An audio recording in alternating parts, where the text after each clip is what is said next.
If being with your twin flame or divine counterpart was the most beautiful thing you ever felt, how can you live without it? And should you? Hi, I'm Hanneke. Welcome to this video on what happens after you tasted heaven and your whole life collapses. So you experience something profoundly beautiful in meeting your divine counterpart, in being with your divine counterpart. And now you cannot access that state without destabilizing yourself. It might feel like you are grieving the loss while you're still feeling this incredible intensity. They keep popping up everywhere, maybe not even in the physical, but in signs, synchronicities. Their name is everywhere. You're constantly reminded of them. And your nervous system feels overloaded.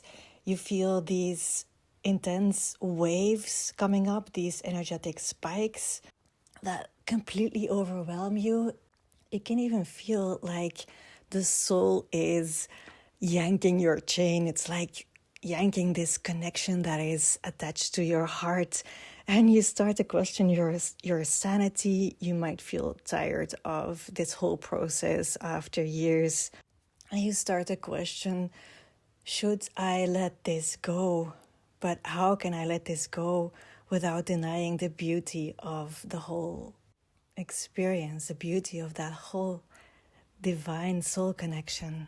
How can you hold this divine beauty without losing yourself? That's actually the question. So what happened in this beautiful connection is that you tasted a very high frequency state, and your nervous system was not yet built to hold this.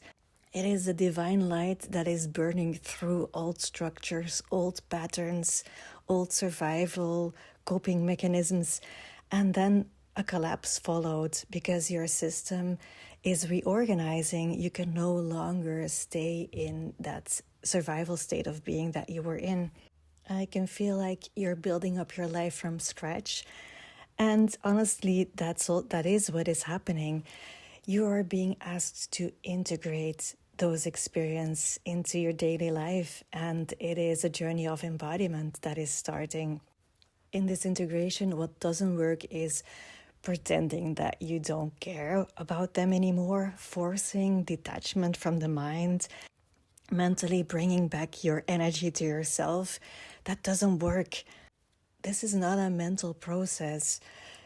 Chasing the signs or trying to fix the relationship in 3D doesn't work either. I know that's what most of us try to do, to try to fix the relationship by communicating, by explaining, by sharing what we feel, but it just does not work, because this is about learning how to close your own circuit.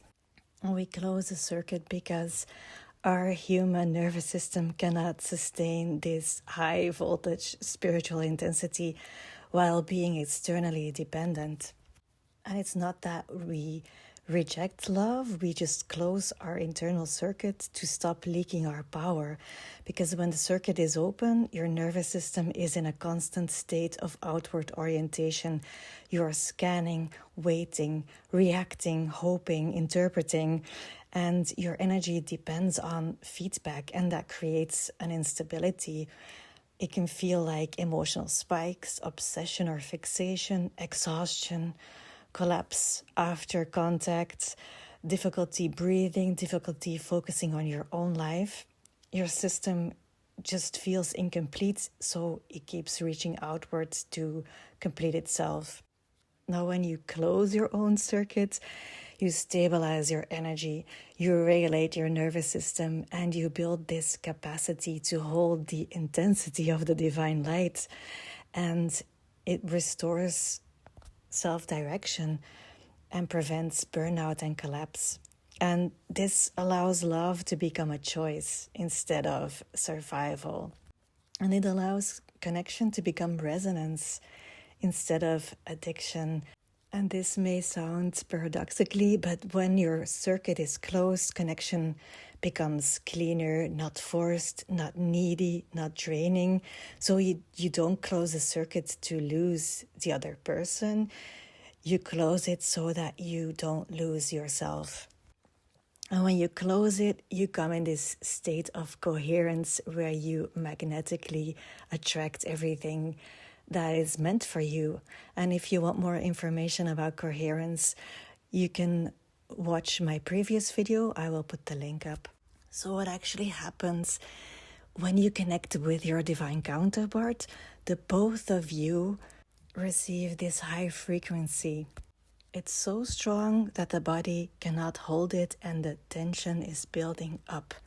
Now the masculine and feminine energy both feel this, but they deal with this differently. But the invitation of the soul is for the feminine energy and for the masculine energy the same. Learn how to close the circuits of your nervous system. Learn how to become this coherent field. For the feminine energy, this means closing the circuit means that she stops sending her life force outward through longing or emotional projection. She needs to learn how to feel her desire fully. So not suppressing the desire, but receiving it back into her own body instead of chasing another person because she's projecting it on the other person. So the current that once moved towards them now circulates within her, and she contains her own intensity. And in the beginning, we just don't have that capacity yet. But as you progress along the journey, you learn how to build your vessel to hold that intensity. For the masculine energy, closing the circuit means that he stops seeking action, activation, direction. He also needs to learn how to anchor his own vertical axis. The difference between the masculine energy and the feminine energy in the connection, so the masculine pole and the feminine pole in the connection, is that the masculine feels this pressure too, but he can shut it down, and the feminine energy cannot. The feminine energy keeps feeling everything. She cannot shut it down. She keeps being activated and activated and activated until she integrates it. And the masculine energy, he can stop it, and it seems like he can go back to sleep to what he used to be, that state of consciousness. It seems like he can keep going like he used to, with all of the old survival coping mechanisms, and just try to put that tension that he's feeling into action after action after action. But there will be moments where he feels a deep emptiness without his feminine energy. And he needs to learn how to integrate his own inner feminine energy so that he becomes self-sourced instead of externally triggered. And in both cases, for the masculine and the feminine energy, the energy then no longer leaks outwards to be completed. It becomes sovereign. If you want to go deeper into this, I am creating a session in my Living Sophia Substack community where I deep dive into the energetics of this. I go into why this is happening, how we can close the circuit, the things that we can do, the difference between the masculine and the feminine energy.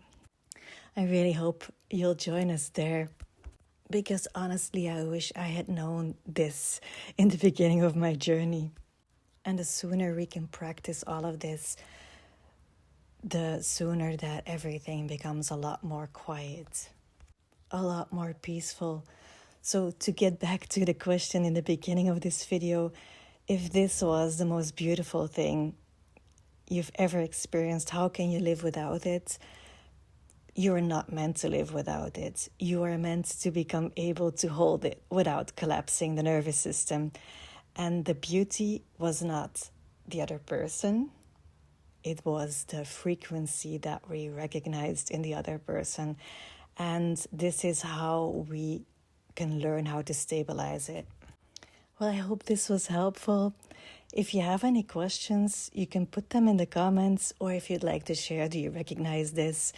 Do you recognize this experience and you would love to share it with others? Please do, because we are not insane. This is a real experience and it is very overwhelming. Anyway, this is where I will leave you, sending you much love.